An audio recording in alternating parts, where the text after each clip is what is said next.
Video seorang TKW asal Indramayu di Taiwan membuat banyak netizen menangis. Pasalnya, ia mengalami depresi cukup parah, tubuhnya pun kurus dan tengah dirawat di sebuah rumah sakit di Taiwan.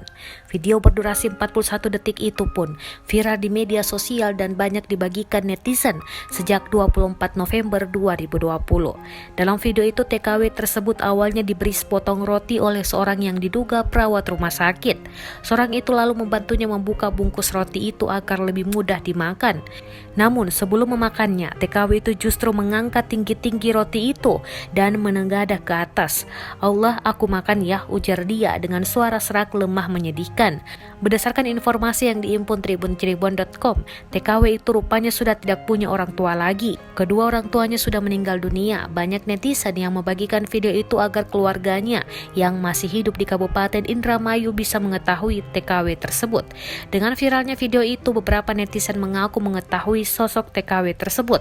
Melalui postingannya, menurut akun Erna Syaki, TKW itu bernama Caskewi, warga blok Kalijajar, Desa Cangkingan, Kecamatan Kedokan Bundar, Kabupaten Indramayu.